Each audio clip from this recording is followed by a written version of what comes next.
Hello students, आज के video से हम कैश फ्लो स्टेटमेंट का एक कंप्लीट क्वेश्चन, क्योंकि इससे पहले की वीडियोस में हमने आपको operating activities, financing activities, investing activities के अलग अलग क्वेश्चंस बताए थे। आज हम आपको जो क्वेश्चन बताने जा रहे हैं कैश फ्लो स्टेटमेंट का इस वीडियो में, वो पूरा कंप्लीट एक स्टेटमेंट, जो कैश फ्लो स्टेटमेंट कैसे बनाया जाता है, आपको एग्जामिनेशन हॉल में अगर तीनों एक्टिविटीज के बारे में पूछा जाए तो आप कैसे करेंगे, उसको आज हम बताने जा रहे हैं। दी हुई है किसी कंपनी की बैलेंस शीट, जिसमें आपको दिया हुआ है इक्विटी एंड लायबिलिटीज। सबसे पहले, क्योंकि कंपनी एक्ट के अकॉर्डिंग जो कंपनी की बैलेंस शीट बनती है, उसके बैलेंस शीट में पहले लायबिलिटी सेगमेंट होते हैं, फिर आफ्टर आपके एसेट सेगमेंट। तो पहले इक्विटी एंड लायबिलिटीज हमने हेडिंग करी। उसके बाद हमारी जो सब हेडिंग है वो है हमारी शेयर होल्डर्स फंड। आपको 2018 और 17 का डेटा दिया हुआ है, और शेयर होल्डर्स फंड में आपको दो सेगमेंट बताए गए हैं। एक बताया गया शेयर कैपिटल, जो आपकी 2017 में 2 लाख की थी और अब हो गई है 3 लाख रुपीज की। रिजर्व एंड सरप्लस की बात करते हैं, जो आपका 2017 में 31 मार्च को 40,000 का था, अब आपका 54,000 का हो गया है। नॉन करेंट लायबिलिटीज की अगर हम सब हेडिंग लायबिलिटी साइड में देख रहे हैं तो उसमें दिया हुआ है लॉन्ग टर्म बारोइंग, जो आपका 50,000 का स्टार्टिंग डेट पे था और आज क्लोजिंग डेट पे 95,000 का हो चुका है। करेंट लायबिलिटीज आपकी 75,000 की स्टार्टिंग डेट पे थी और अब आपके 90,000 के हो गए हैं। और अदर करेंट लायबिलिटीज की बात करते हैं तो लिखा है 25,000 बिगिनिंग डेट पे और क्लोजिंग डेट पे हो गया है 35,000। टोटल बैलेंस शीट की बात की जाए लायबिलिटी साइड की, तो लायबिलिटी साइड का 31 मार्च 2017 को जो टोटल था वो था 3,90,000, और जो 2018 की बात करते हैं तो वो था 5,74,000। अब हम बात करेंगे एसेट साइड की। एसेट साइड में हमारी को क्या पोजीशन दी गई है, तो सबसे पहले हमने एसेट्स हेडिंग की। अब सब हेडिंग आपकी आ रही है non current assets. Non current assets को भी इन्होंने कैटेगराइज किया हुआ है। फिक्स्ड एसेट्स, जिसमें हमने टेंजिबल और इनटेंजिबल की बात की है। टेंजिबल एसेट्स 2017 में आपके थे 90,000 के, जो अब हो गए हैं 18 में 1,70,000। इनटेंजिबल एसेट्स वो एसेट्स होते हैं जिनको हम लोग केवल फील कर सकते हैं, इंटेंजिबल देख नहीं सकते, विजिबिलिटी नहीं होती इसकी, जो आपके 17 में बताएं 1,05,000 के, और आज 18 में इसकी पोजीशन है 67,000। आपको क्वेश्चन को ध्यान में रखना होगा। लॉन्ग टर्म इन्वेस्टमेंट की, मतलब लंबे समय के लिए जो इन्वेस्टमेंट है, ये भी आपका फिक्स एसेट्स की तरह ही है, जो आपका 40,000 का स्टार्टिंग डेट पे था, आज हो गया है 65,000 का। करंट एसेट्स में आपको कुछ सेगमेंट वाइज दिया हुआ है। करंट इन्वेस्टमेंट की अगर बात करते हैं तो 10,000 से बढ़ के 15,000 हो गया। स्टॉक 50 से बढ़ के 90,000 हो गया। ट्रेड रिसीवेबल 50,000 का स्टार्टिंग में था, आज हो गया 1,20,000, ये भी बढ़ा है। कैश एंड बैंक बैलेंस की बात की जाए तो 35,000 से 39,000 हो चुका है अब तक। और अदर करंट एसेट्स की बात करते हैं, जो आपका 10,000 का था, अब हो गया है 8,000। क्योंकि आपको पता है कि जितना एसेट साइड का टोटल होता है उतना लायबिलिटीज साइड का होता है, तो लायबिलिटीज का जितना टोटल था उतना ही आपका 17 और 18 में एसेट्स का टोटल आ रहा है। हमको बैलेंस शीट के बाद नोट्स टू अकाउंट बना के बताया, नोट्स टू अकाउंट बना के एक्सप्लेनेशन दिया है कि कौन सी चीज में कौन कौन चीज इन्वॉल्व है। जैसे वहां पे लिखा हुआ था रिजर्व एंड सरप्लस, जो 40,000 और 54,000 से कंसोलिडेटली दिया हुआ था, यहाँ पे आपको सेगमेंटाइज करके बता रहा है कि इसमें क्या क्या जुड़ा हुआ है। तो सिक्योरिटी प्रीमियम, जो आपका 17 में नहीं था कुछ भी, 18 में बताया है 6,000 का है, जो रिजर्व सरप्लस में जुड़ा हुआ था। PL balance, profit loss balance आपका 40,000 का 17 में था, जो 18 में होके 48,000 हो गया है। सारी चीजें आपको नोट्स टू अकाउंट में एक्सप्लेन करके बताई गई है कि कैसे कैसे चीजें हैं जो आपको बैलेंस शीट में कंसोलिडेट दिया गया है, बट आगे जाके उसको एलिबरेट नोट्स टू अकाउंट में करके बताया है। लॉन्ग टर्म बारोइंग्स की बात की जाए तो लॉन्ग टर्म बारोइंग्स के नाम से जो दिया हुआ था उसमें पब्लिक डिपॉजिट्स इन्वॉल्व है। और पब्लिक डिपॉजिट्स आपका 17 में 50,000 का था और आज आपका 18 में 95,000 का हो गया है। अदर करंट लायबिलिटीज की बात करते हैं तो आपका इसमें अदर करंट लायबिलिटीज के नाम से जो दिया हुआ था उसमें 25,000 के आउटस्टैंडिंग एक्सपेंसेस 2017 में था, जो 18 में बढ़ के 35,000 का हो गया है। टेंजिबल एसेट्स के नाम से जो लायबिलिटीज में दिखाया गया था वो है लैंड एंड बिल्डिंग, जिसे मैंने शॉर्ट में लिखा हुआ है, जो आपका 17 में 90,000 से था, आज ये भी बढ़ गया है 1,70,000। इंटेंजिबल एसेट्स के नाम से जो आपकी फिगर दी गई थी उसको एलिब्रेट कर रहे हैं। इंटेंजिबल में यहाँ पे गुडविल और पेटेंट की बात की गई है। जो 70 में गुडविल आपका 90,000 की थी, अब हो गई है 60,000 की। इसी तरह पेटेंट की बात करते हैं तो पेटेंट आपका 17 मतलब बिगिनिंग डेट पे 15,000 का था, जो अब हो गया है 7,000 का। करंट इन्वेस्टमेंट के बाद से नाम से बात करते हैं, जो आपका कैश एंड कैश इक्विवेलेंट में आएगा। इसमें मार्केटेबल सिक्योरिटीज के बारे में बताए गए हैं, जो आपका 17 में 10,000 और 18 में हमारे 15,000 के हो गए हैं। अदर करंट एसेट्स में के नाम से जो दिया गया है वो है प्रीपेड एक्सपेंसेस, जो आपका 17 में 10,000 का और 18 में 8,000 का। ये तो था सारी चीजों का एक्सप्लेनेशन जो बैलेंस शीट में कंसोलिडेट फॉर्म में दिया गया था। एक्सप्लेन नहीं किया गया था तो बाद में उन्होंने एक्सप्लेन कर दिया। कुछ एडिशनल इन्फॉर्मेशन दी गई है, तो उसमें पढ़ते हैं। Interest paid on public deposits पे हमने कितना पे किया है, 9,000। ऑन 1 अप्रैल 2017 को 10,000 शेयर्स 10 रुपीज ईच को इशू किया गया एट प्रीमियम ऑफ 6%। मतलब हमने बिगिनिंग डेट पर ही अपने शेयर्स को इशू कर दिया है, और इसको जो इशू किया है इक्विटी शेयर्स, जो भी शेयर्स को, वो एट अ प्रीमियम ऑफ 6% की रेट से किया है, मतलब आपको पैसा बढ़ के मिलेगा। अब बात करते हैं क्या क्या दिया हुआ है। तो सबसे पहले स्टार्ट करने से पहले हमको जब कैश फ्लो स्टेटमेंट बनाते हैं तो सबसे पहले हमको बनाना होता है नेट प्रॉफिट बिफोर टैक्स। तो आप देख रहे हैं कि 31 मार्च 2018 को आपकी जो पोजीशन 48,000 हो गई है, वो आपकी 17 में 40,000 की थी। मतलब 17 से 18 जाते जाते 8,000 का प्रॉफिट राइज किया है, जो आपका इस ईयर का प्रॉफिट होगा। इसके अलावा कोई भी ऐसी चीज, general reserve, transfer to general reserve, propose dividend, interim dividend, ऐसी कोई भी बातें नहीं कही गई हैं। तो यही आपका 8,000 आपका क्या होगा, नेट प्रॉफिट बिफोर टैक्स होगा।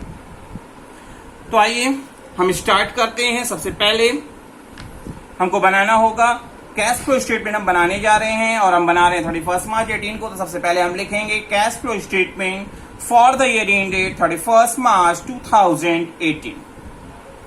और आप सबसे पहले बनाते हो ऑपरेटिंग एक्टिविटीज, तो हमने हेडिंग कर दी है। आप जब एग्जामिनेशन में बनाएंगे तो डिफरेंट कलर का आप यूज करेंगे और हेडिंग उसको डिफरेंट कलर से, ताकि वो आइडेंटिफाई हो जाए। मैंने लिखा cash flow from operating activities, और उसमें लिखा मैंने सबसे पहले नेट प्रॉफिट बिफोर टैक्स, जो आपका 8,000 का आया हुआ था। अब क्या करते हैं, ऑपरेटिंग एक्टिविटीज आपने बनाया है, हम कोई नई चीज नहीं बताने जा रहे हैं, क्योंकि हमने अभी तक आपको operating activities, financing activities, investing activities को अलग अलग बताया था। अब इस क्वेश्चन में मैं इसको केवल कंसोलिडेट कर रहा हूं, बाकी कोई अलग नई चीज नहीं है। तो सबसे पहले हम क्या करते हैं, ऑपरेटिंग एक्टिविटीज में डिसअलाउड एक्सपेंसेस और लॉसेस, जो नॉन कैश ट्रांजेक्शंस हैं, उसको हम लोग क्या करते हैं, डिसअलाउ कर देते हैं। तो यहाँ गुडविल रिटर्न ऑफ, क्योंकि गुडविल हमारी क्या हो रही थी, फॉल हो रही थी। गुडविल रिटर्न ऑफ ये कोई एक्सपेंडिचर नहीं है, कोई पैसा जाता नहीं है। और कैश फ्लो स्टेटमेंट में तो हम केवल उन्हीं चीजों को दिखाते हैं कि कितना पैसा आपके पास आ रहा है और कितना पैसा जा रहा है। तो हमने दिखाया कि हमारी गुडविल रिटर्न ऑफ 30,000 से। इसी तरह पेटेंट की वैल्यू भी फॉल कर रही थी, इसलिए मैंने लिखा पेटेंट रिटर्न ऑफ 8,000 रुपीज से। इंटरेस्ट पेड, हमने इंटरेस्ट पे किया था पब्लिक डिपॉजिट्स पे, तो पब्लिक डिपॉजिट्स आपका इस ऑपरेटिंग एक्टिविटीज में डिसअलाउ कर दिया जाएगा।